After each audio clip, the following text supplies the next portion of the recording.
한국에서는 초등학교 6년, 중학교 3년, 고등학교 3년 동안 총 12년간 학교를 다닙니다. 참고로 한국의 의무교육은 중학교까지며 중학교를 마치고 자퇴할 수 있는 선택도 있습니다. 오늘은 우리와 비슷하면서도 다른 일본의 교육 체계에 대해 알아보겠습니다. 일본의 낮은 대학 진학률에 대해 알아보겠습니다. 일본 역시 초등학교와 중학교까지만 의무교육 9년으로 규정하고 있습니다.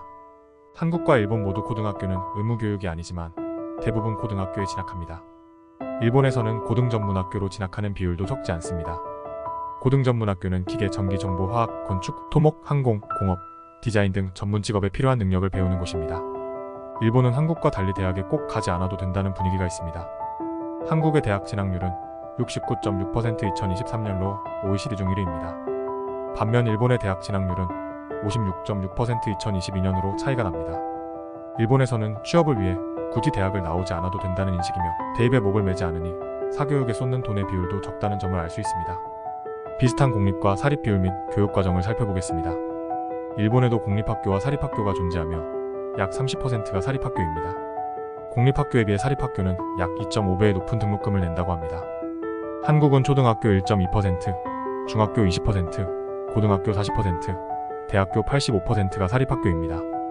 일부 일본 사립학교는 초등학교에 입학하면 대학까지 보장되는 학교도 있습니다. 이러한 학교는 입학이 매우 경쟁적이며 유치원 때부터 학원에 보내고 부모도 입학 면접을 봐야 합니다. 교육과정도 비슷합니다. 한국은 크게 이과와 문과로 구분되지만 일본은 보통과, 전문학과, 종합학과로 구분됩니다. 보통과에서는 국어, 지리, 역사, 사회, 수학, 이과, 보건, 음악, 미술, 외국어, 정보 등을 배웁니다. 전문학과는 특정 직업을 목적으로 하는 과정입니다. 종합학과는 보통과와 전문학과를 합친 과정입니다. 일본의 활발한 동아리 활동, 부카츠에 대해 살펴보겠습니다. 일본 만화나 드라마를 보면 자주 등장하는 장면이 학교 방과 후 활동입니다. 이를 부카츠라 하며 한국도 이와 대응되는 시의 활동이 있지만 그 규모나 운영은 차원이 다릅니다. 한국은 한 달에 2시간에서 3시간 정도만 동아리 활동을 하는 게 일반적입니다. 하지만 일본은 학교 수업이 끝난 후 자율적으로 활동할 수 있습니다. 또 한국은 동아리의 종류가 대체로 정해져 있는 반면 일본은 자신이 만들 수 있습니다. 510명 정도 부원을 모집하고 지도교사만 모시면 새로이 부카츠를 만들 수 있는 시스템이 있습니다. 도교도 교육위원회에서 부카츠 활성화를 위해 매년 종합체육대회를 개최하고 지도교사의 전문성 향상을 위해서 지도자 양성 강습회를 실시하기도 합니다. 대학이나 기업 면접에서 부카츠의 활동을 통해 인성과 사회성을 평가한다고도 합니다. 부카츠의 종류는 일반적인 스포츠부터 천문, 역사, 과학 등 다양하며 종류를 한정하기 어려울 정도로 개성이 있습니다.